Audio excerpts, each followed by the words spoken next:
12 sur Europe 1. Dimitri Pavlenko, vous recevez ce matin le journaliste au Figaro, Wally Bordas. Bonjour Wally Bordas. Bonjour Dimitri. Grand reporter politique en charge de l'Assemblée nationale au Figaro. Donc votre dernier livre, je le montre sur europe1.fr et votre appli Europe 1, Palais Bourbier, chronique d'une France ingouvernable, c'est chez Robert Laffont.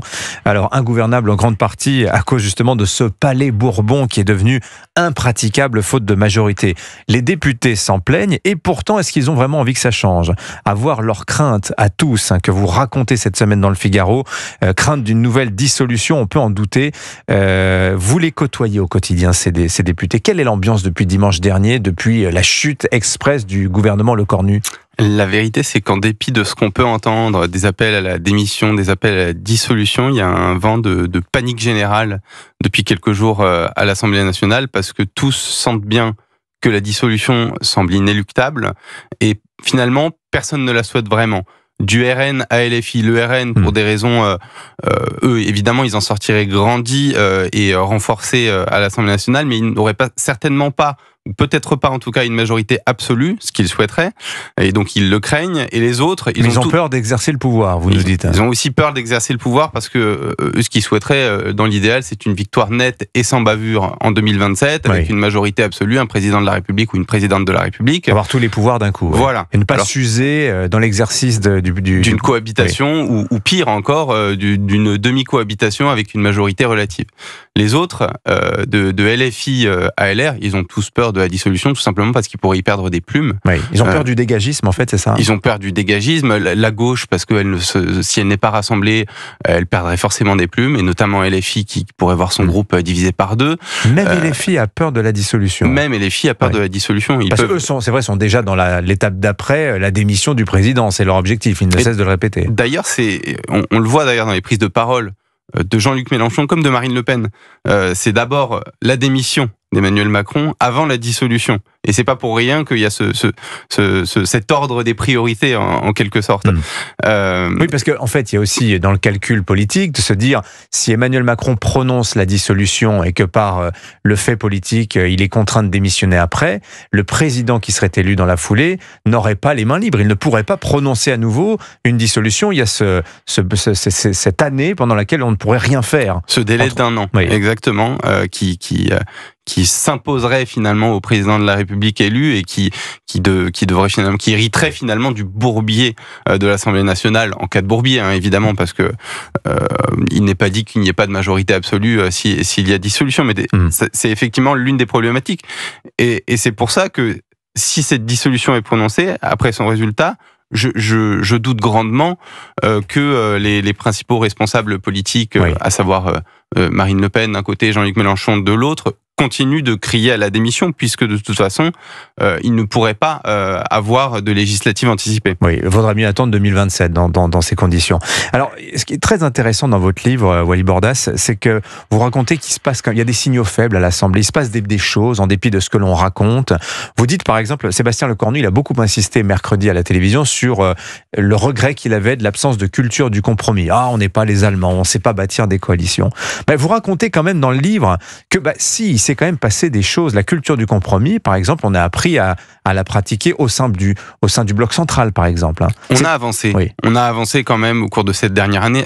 C'est vrai que la France, et particulièrement dans cette 5e République, n'est pas habituée à la culture du compromis. Le président a un gouvernement, une majorité pléthorique qui vote les lois. Là, on est dans une situation inédite.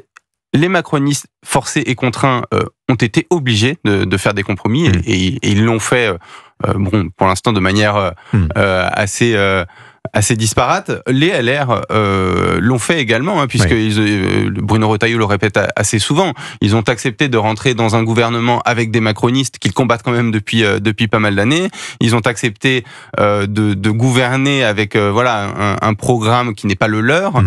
Mais est-ce que là, tout n'a pas changé quand même cette semaine, Wally Bordas ? Vous les avez vus toute la semaine. C'est quoi un peu l'ambiance en ce moment ? On a l'impression que c'est chacun pour soi, un peu cette semaine. Moi, j'ai une impression du bouquet final finale d'un feu d'artifice en fait, de l'acmé d'une crise politique dont on sait que voilà l'explosion finale est arrivée. Je sais pas, en 48 heures, peut-être un peu plus, tout ce qu'on a vu, on a vu le premier ministre d'Emmanuel Macron réclamer sa démission. On a vu l'ancienne première ministre d'Emmanuel Macron, Elisabeth Borne, qui avait fait la réforme des retraites, demander sa suspension. On voit des députés LR, alors je parle pas du patron du parti, mais on voit des députés LR, peut-être même une majorité d'entre eux, vouloir, ou en tout cas imaginer une suspension de la réforme des retraites, pour laquelle ils ont pourtant fait campagne en 2022. Enfin, tout part un petit peu dans tous les sens. Oui. Et on a l'impression que c'est un petit peu le dernier clou dans le cercueil de cette crise politique. Mais là, cette semaine, quand vous les avez rencontrés, justement, quelle était l'ambiance? Qu'est-ce qu'ils font d'ailleurs, les députés? Parce qu'ils ont fait leur rentrée parlementaire il y a quoi? Il y a 10 jours. Oui, un peu plus de ça, il y a une dizaine de jours. Oui, la vérité, c'est que c'était un petit peu une fausse rentrée parlementaire, finalement, parce qu'il se passe quasiment rien à l'Assemblée nationale. Mais pourtant, ils y sont tous les jours, ou presque. Enfin, là, pas le vendredi, généralement, non, ils sont en circo, mais... Cette semaine, la vérité, c'est qu'ils étaient là quasiment que mardi. Ah oui? Lundi soir, mardi, et ils sont tous repartis en circonscription. Là, ils savent très bien que...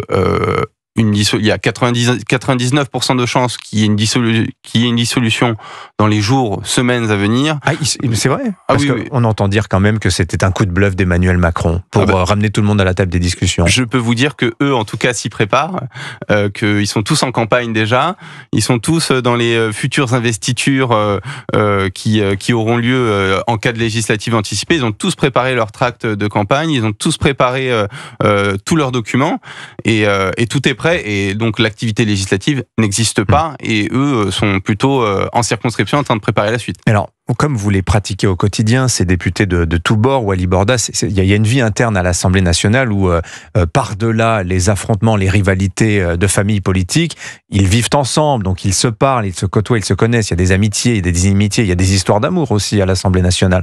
Vous racontez ces petits détails-là qui sont intéressants, mais est-ce que vous croyez, plus fondamentalement, politiquement, à l'existence encore du Front républicain? On dit, Wally Bordas, que le Front républicain, il a migré vers la gauche. Là, aujourd'hui, le cordon sanitaire, il entoure la France insoumise plus que le Rassemblement national. Est-ce que vous le sentez, ça, vous, au Palais Bourbon?